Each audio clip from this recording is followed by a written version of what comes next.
Hola, bienvenidos a Mundo 2020, nuestro programa de análisis sobre la actualidad mundial aquí en Cuba Visión Internacional.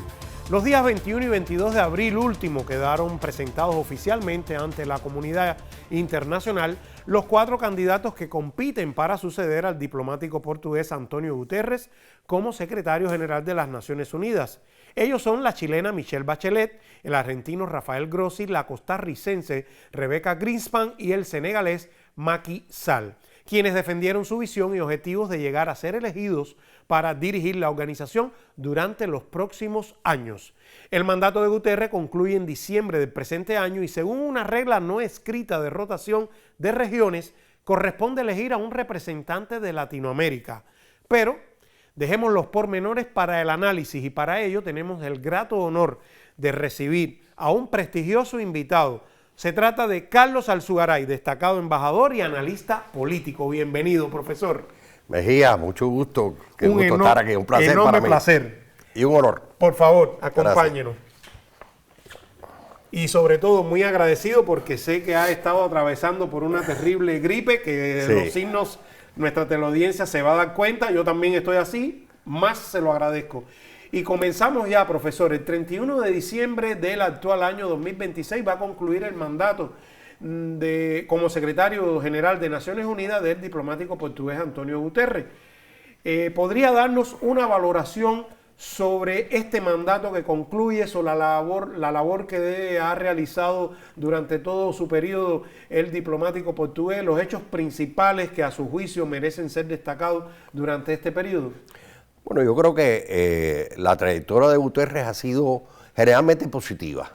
No es uno de los secretarios generales más destacados, más relevantes. Por ejemplo, Kofi Annan se le dio mucha importancia. En su época, claro, un interés de Occidente. Kofi Annan estuvo en la época que terminó la Guerra Fría, se creó eso que el presidente Bush en algún momento llamó el nuevo orden mundial, y Kofi Annan tuvo sus coincidencias con ese proceso. No obstante, no se puede ser tampoco excesivamente condenatorio de Kofi Annan o de Boutros Ghali. Boutros Ghali fue otro caso que es muy criticado porque procedía de Egipto y se suponía que iba a defender los intereses del tercer mundo.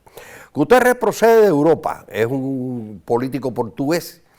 Yo creo que él ha dado una visión balanceada de la política internacional. Ha tenido gestos, por ejemplo, con Cuba. Últimamente ha sido claro no en condenar, pero en sí criticar la política de Estados Unidos hacia Cuba. No se puede decir que Guterres enfrentó algún tema así decisivo, como por ejemplo el caso de Kurt Waldheim y el Congo, claro, que fue un caso realmente histórico secretario general. Sí, histórico secretario, quien después se le hallaron antecedentes de colaboración con el nazismo. El caso austríaco él. Dag Hammarskjöld, que probablemente sea el secretario general, el primer secretario general, un hombre que proyectó la imagen de eso que se quería. De hecho, la Universidad de las Naciones Unidas tiene su nombre. Sí, un nombre. Guterres no es ese tipo de gran figura. Pero podríamos decir que fue estable. Fue estable. Y sobre todo, yo creo que Guterres jugó el papel que uno podría esperar de un secretario general de Naciones Unidas. Y que procedía además de Europa. De Europa. No, el secretario general de Naciones Unidas no es el presidente de las Naciones Unidas. Exacto. Es un funcionario que dirige toda la burocracia de Naciones Unidas y yo creo que él no ha resuelto los grandes problemas que tiene la organización, que dependen de los gobiernos y otros que dependen de la gran burocracia. Se critica mucho la burocracia de Naciones Unidas. Yo creo que hay razón en la crítica, pero tampoco hay que caer en el extremo, ¿no? Siempre los extremos son malos. En abril último, hace ya unas cuantas semanas, acontecieron las audiencias públicas de presentación de estos candidatos que mencioné al inicio y ante todos los miembros de la Asamblea General de las Naciones Unidas. Me gustaría, profesor, que usted nos presente a la teleaudiencia cada uno de esos candidatos. Entre ellos figuran 2 mujeres. Habíamos estado conversando entre usted y yo previamente que casualmente ahora hay la posibilidad de que pueda salir electa por primera vez una mujer. Son ellas, Michelle Bachelet, la chilena, y la costarricense Rebeca Grispa. ¿Qué me puede decir sobre estos cuatro? Bueno, yo quisiera que fuera una mujer, y no voy a decir quién es la que yo preferiría, pero bueno, claro, siempre teniendo en cuenta que esto no es un respaldo absoluto a la trayectoria de alguna personalidad. Yo creo que aquí las dos candidatas latinoamericanas son muy fuertes. Sí, son sin fuertes. duda alguna, porque tienen una larga experiencia en organismos internacionales. Rebeca Grispa, por ejemplo, acaba de ser la secretaria general de la Conferencia de las Naciones Unidas para el Comercio y el Desarrollo, un cargo muy importante desde el punto de vista económico, y por supuesto Michelle Bachelet, que tiene más nombre, obviamente Michelle Bachelet tiene más nombre, fue la alta comisionada de las Naciones Unidas para los Derechos Humanos. Y también encabezó ONU Mujeres. Y, ella tiene una... Yo la conocí personalmente en un evento recientemente y además le he seguido su carrera por su origen, por ser hija de uno de los ministros de la Unidad Popular del gobierno de Allende. Pero vamos a empezar por los otros dos. El candidato senegalés no está propuesto ni siquiera por su gobierno, está propuesto por Burundi. Probablemente tenga el apoyo de los países africanos, probablemente. Aunque dentro de la propia África no es tan conocido. No es tan conocido, no tiene ese pedigrí, digamos, él es geólogo de profesión. Es decir, que él me parece el candidato más débil, pero bueno, en estas cosas uno nunca sabe qué puede pasar. El candidato argentino, Grossi, es muy controversial. Por sus orígenes, por ser el candidato propuesto por el gobierno del presidente Milei, es una persona que se le critica y que se le señala por algunos países del tercer mundo como que tiene predisposiciones racistas, etcétera, etcétera. Es un caso muy controversial. En África tienen muy poco, o mejor dicho, tienen cierta animadversión hacia su persona. Pero yo no sé por qué yo me imagino que sería el preferido de por ejemplo, el gobierno de Donald Trump.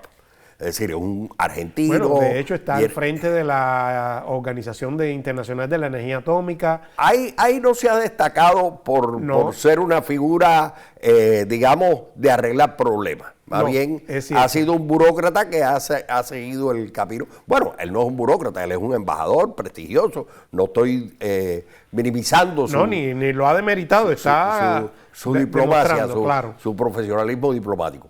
Entonces nos quedan las dos mujeres. Por supuesto, Bachelet tiene más nombre. Rebeca Grispa es una persona que básicamente ha trabajado los temas económicos sociales. Ha sido secretaria adjunta de Naciones Unidas. Fue vicepresidenta de su país. Fue vicepresidenta de su país. En su país ocupó varias carteras que tienen que ver con la economía.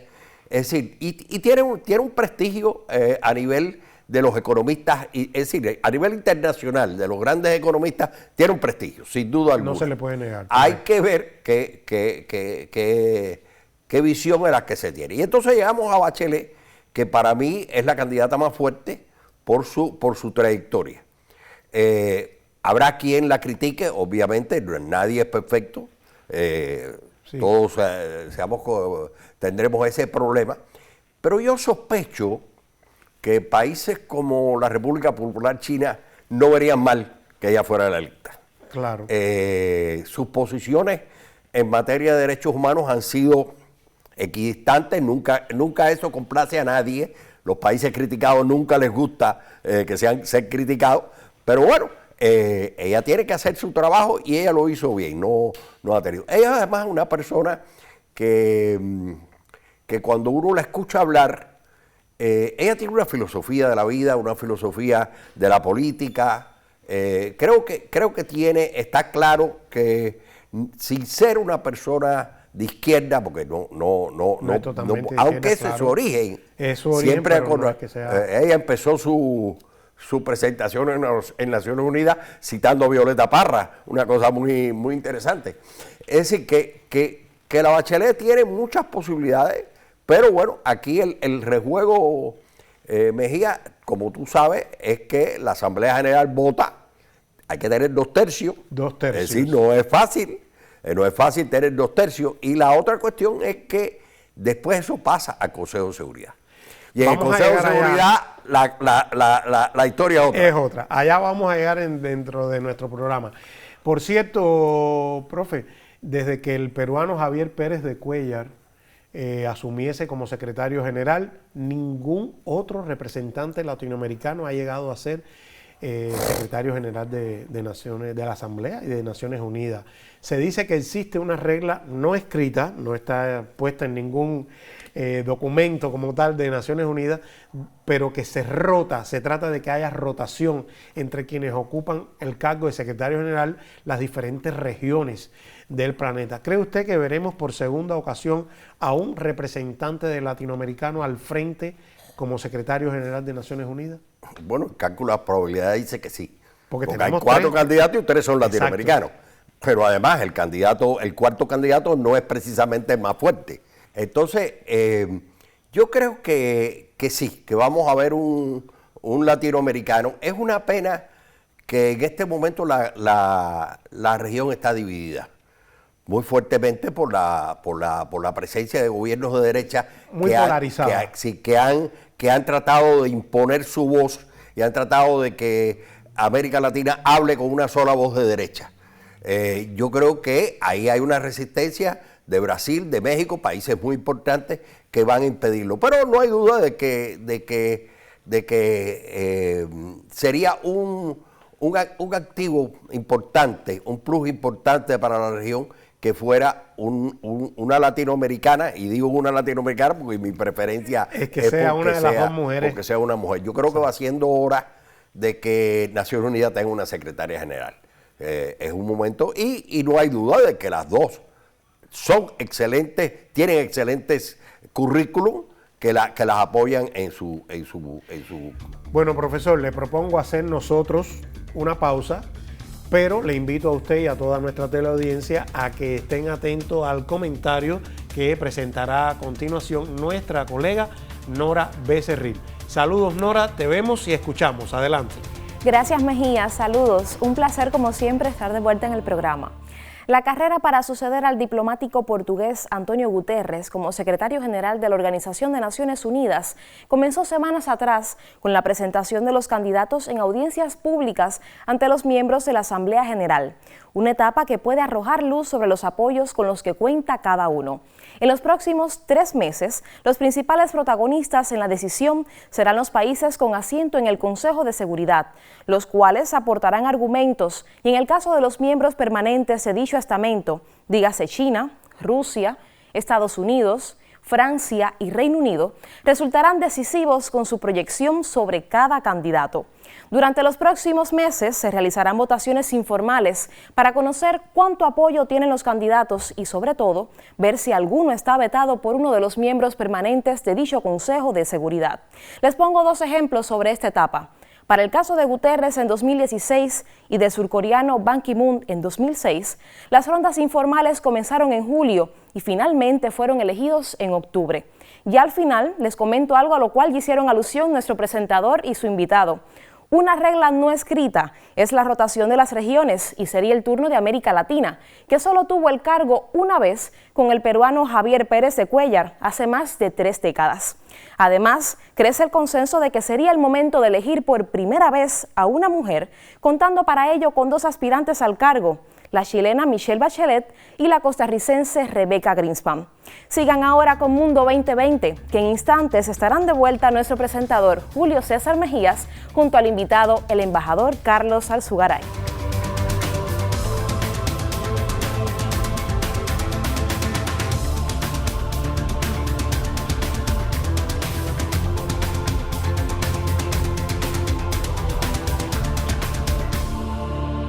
Y estamos de vuelta acá con nuestro invitado, el embajador Carlos Alzugaray, experto, avesado, conocedor de la diplomacia internacional. Profesor, tengo entendido que durante los próximos meses las candidaturas a secretario general estarán, y ya usted se estaba adelantando en nuestra primera parte, a disposición de todos los países que tienen un asiento en estos momentos en el Consejo de Seguridad, ya sea de forma permanente o no. ¿qué puede decirnos de este proceso? Usted se adelantó hace algunos minutos, nos dijo, veremos qué acontece, qué podría suceder ahí en ese proceso en el que ya quedan en manos del Consejo de Seguridad, de los miembros no permanentes, de los 5 miembros permanentes del Consejo de Seguridad, cómo influyen precisamente estos miembros permanentes del Consejo de Seguridad, porque recordemos que tienen derecho a veto en cualquier decisión que se tome en Naciones Unidas. Sí, aquí el tema, Mejía, es que estamos en una coyuntura terrible para la diplomacia multilateral. Está siendo atacada brutalmente. Ya escuchamos hace unos meses al secretario de Estado de Estados Unidos, Marco Rubio, decir que a él no le interesa lo que dicen las Naciones Unidas. Esto es sorprendente. Sabemos que Estados Unidos, cuando tiene que ignorar a Naciones Unidas, la ignora. Sabemos que muchas veces las cosas se manejan a espaldas de Naciones Unidas. No podemos ser idealistas, aunque a mí sí me gusta siempre recordar que aunque las Naciones Unidas no es todo lo que se aspiraba, hay al menos 2 procesos importantes que fomentó las Naciones Unidas. El proceso de la paz. Hay una cosa cierta. Naciones Unidas se crea después de la Segunda Guerra Mundial. Y uno de los objetivos era evitar una nueva guerra mundial. Bueno, se ha evitado una nueva guerra mundial. No ha habido nuevas guerras mundiales. Han habido focos, conflictos. Pero se han podido acotar. Y el otro problema, que yo creo sí, porque lo viví directamente, porque estuve en una de mis misiones diplomáticas, fue en Etiopía, ahí estuve cerca de la Unión Africana, me acerqué mucho a la Organización de la Unidad Africana, y es que las Naciones Unidas jugaron un papel decisivo en el proceso de descolonización y de eliminación del apartheid. El Comité de los 24, del cual Cuba fue miembro durante muchísimos años, por ahí está nuestro querido embajador Oscar Oramas Olivas, que fue uno de los representantes, o el embajador Raúl Roa Courí, fueron representantes en el Comité de los 24, y realmente jugó un papel importante. No es decisivo, porque siempre esto depende de los pueblos. Yo siempre digo que la lucha de los pueblos es lo fundamental, y evidentemente los pueblos africanos lucharon por su independencia con la colaboración cubana, por supuesto, pero también Naciones Unidas jugó su rol. Entonces, yo creo que el momento es muy crítico, porque yo no recuerdo en el tiempo que yo he estado en la diplomacia un momento en que el sistema de diplomacia multilateral haya estado tan asediado por una gran potencia. Es decir, Estados Unidos simple y sencillamente ha ignorado el caso de Cuba es uno de los más brutales, pero está el caso de Irán, está el caso ahora de Canadá, que por ejemplo el presidente Trump dice que se va a anexar Canadá sin importarle un principio fundamental de las Naciones Unidas, que es la autodeterminación. Exacto. La autodeterminación es la piedra fundamental, la autodeterminación junto con la soberanía. La soberanía es la expresión legal de la autodeterminación. La autodeterminación es el proceso político por el cual los pueblos deciden qué quieren hacer de su futuro. Y realmente las Naciones Unidas se basan en ese principio. Profesor, a su juicio, ¿qué sigue quedando a deber? Ya usted decía que 2 cosas que quiso destacar de Naciones Unidas. Yo le pregunto ahora, ¿qué sigue quedando a deber por Naciones Unidas en el ámbito internacional? ¿Y cuál es el escenario que va a recibir en estos momentos quien resulte elegido o elegida como nuevo secretario o secretaria general de la Organización de Naciones Unidas? Mira, eso depende un poco del punto de vista que se adopte. Yo escucho muchos comentarios de amigos míos cubanos que dicen horrores de Naciones Unidas, las Naciones Unidas no sirven para nada y ellos no resuelven nada y miren lo que nos han hecho a nosotros y cómo Estados Unidos agrede a cualquiera. Eso es cierto, no se le puede pedir a Naciones Unidas más de lo que Naciones Unidas puede dar. Naciones Unidas es una organización de Estados miembros, 192 estados. Hay una cosa que ha cambiado mucho en Naciones Unidas de su fundación. En los años 40 era una organización básicamente de europeos y latinoamericanos. Porque los pueblos africanos eran todavía colonias. Sí, pero vino la década del 60 y se aumentó. Dese cuenta que en el año 50 más o menos, Naciones Unidas tiene 50 miembros, hoy tiene 190. Es Es decir, ha aumentado los miembros y ha aumentado los miembros del sur global. El sur global necesita Naciones Unidas, por muchas razones. Necesita Naciones Unidas en términos políticos, pero también en términos económicos para defender un orden económico internacional justo. De eso se ocupa la organización que ha presidido la doctora Greenspan, que es la Conferencia de las Naciones Unidas para el Comercio y el Desarrollo, el Programa de las Naciones Unidas para el Desarrollo.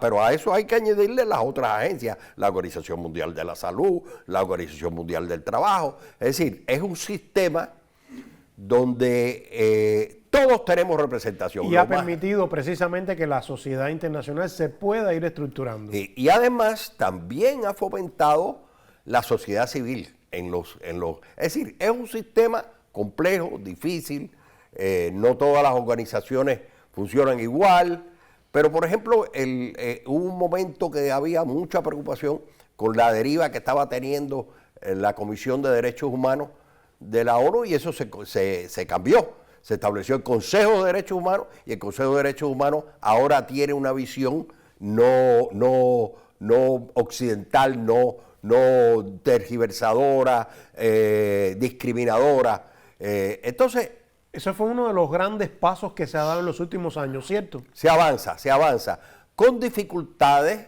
porque uno no puede ignorar las correlaciones de fuerza.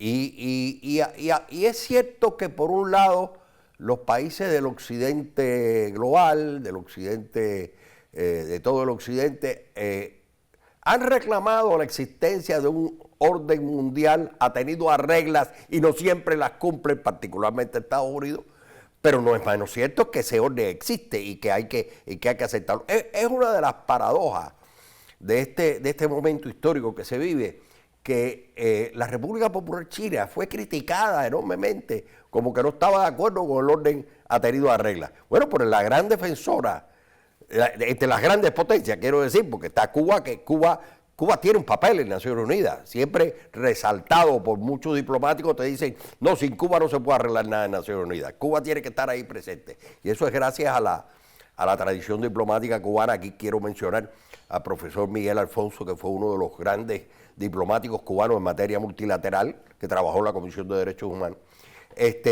Pero lo que quiero decir con esto es que se han logrado cosas con mucha dificultad y que de alguna manera,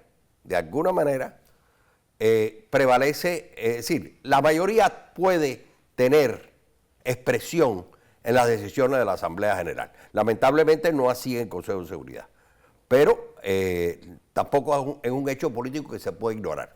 Estados Unidos se está dando el gusto de ignorarlo ahora, pero eso va a costar, eso le va a costar a Estados Unidos. No quiero decir con esto que los anteriores gobiernos de Estados Unidos fueran un dechado de virtudes, pero bueno, al menos algunos reconocieron. Yo recuerdo, por ejemplo, entre los presidentes que yo creo que pudieron hacer algo más y no lo hicieron, está Barack Obama. Barack Obama, sí, cuando uno se lee su biografía, uno se da cuenta de que él quería hacer un poco más. Pero obviamente es decir, yo siempre digo, bueno, es tan imperialista como los demás. Lo que pasa es que es un imperialista inteligente, ¿no? Pero aquí el tema fundamental, yo creo, es que estamos viendo un asalto al multilateralismo por parte de Estados Unidos, pero al mismo tiempo estamos viendo a una China combinada con Rusia, combinada con los BRICS, la India, Brasil, Sudáfrica. Este grupo de países están imponiendo una agenda que es comunidad, que es cooperación, que es paz, que es buscar el desarrollo de los países, y yo creo que esto no se puede ignorar, Y eso tal vez sería, digamos, de hecho podría quien resulte elegido un punto de partida para continuar lo que hay hasta ahora y lo que se pueda avanzar. Exacto, aquí depende mucho de la personalidad de cada cual. De cada uno. Es decir, no todos son iguales. Yo personalmente pienso que Bachelet tiene muchas posibilidades de ser una excelente secretaria general no lo dudo de Rebecca Greenspan, que sin duda tiene una gran experiencia, pero requiere una personalidad fuerte, no puede ser una personalidad que se deje, digamos, empujar por las fuerzas que operan en el sistema internacional. Bueno, y para los minutos finales, no quiero perder la ocasión de haber tenido este placer de contar con usted, y aunque ya dio algunos pininos, destacó algunos nombres, me gustaría que, dada su larga trayectoria diplomática, embajador Carlos Alzugaray, que nuestro embajador Carlos Alzugaray nos diga qué ha representado para él, no solo conocer y tocar con la mano todo este engramaje internacional de Naciones Unidas, sino el trabajo diplomático. Mira, yo llegué a la diplomacia de casualidad. Mi intención era ser o periodista o economista. Fíjate qué cosa más interesante. Pero nada, la vida... Hubiera estado sentado del lado acá. Hubiera estado sentado del lado allá. La vida me llevó por ese camino. Mi padre fue embajador, nombrado por Fidel en Japón. Fue el primer embajador de la Revolución Cubana en Japón. Y yo tuve que irme a Japón sin haber viajado nunca fuera de Cuba. Me fui a Japón teniendo 16 años. Y ahí pude ver la diplomacia de cerca, ¿no? Mi padre cumplió exitosamente su misión en Japón y yo colaboré con él. Llegó un momento que colaboré y así entré. Para mí ha sido, primero, un honor representar a Cuba. Representar a Cuba en esta etapa en que Cuba recuperó. Bueno, no recuperó porque nunca lo tuvo. Es decir, que Cuba pudo actuar en el sistema internacional como un ente independiente, como un país soberano. Yo decía que he dicho y he escrito que si bien la ambición, la aspiración inicial de la Revolución Cubana era que actuáramos independientemente de Estados Unidos, aquí se sobrecumplió en gran medida debido a Fidel Castro. Fidel Castro, desde que fue en 1960 Naciones Unidas, emergió como uno de los grandes estadistas y estamos celebrando este año su centenario. Su centenario. Entonces, haber sido parte de ese equipo, primero con Roa, después también, bueno, con Malmierca, después con Alarcón, con otros colegas, con otros compañeros que fueron designados ministros de Relaciones Exteriores. Yo tuve la oportunidad de trabajar con embajadores excelentes, embajadores, pude ver la diplomacia de cerca, pude ver lo que significa ser diplomático. Entonces, realmente es un honor haber sido diplomático cubano y lo llevo en el corazón. Y tanto es así que se lo ha transmitido también a su descendencia. Bueno, mi hijo es también embajador. O sea, su padre, usted, su hijo, es un placer enorme que nos haya acompañado y poder compartir con usted un poco también de esta experiencia, aunque el tema de la elección del secretario general de Naciones Unidas, vamos a seguir pendiente de él y ya llegará el momento en que lo abordaremos nuevamente acá en Mundo 2020. Recuerden que los tiene siempre en Cuba Visión Internacional. Hasta una próxima entrega.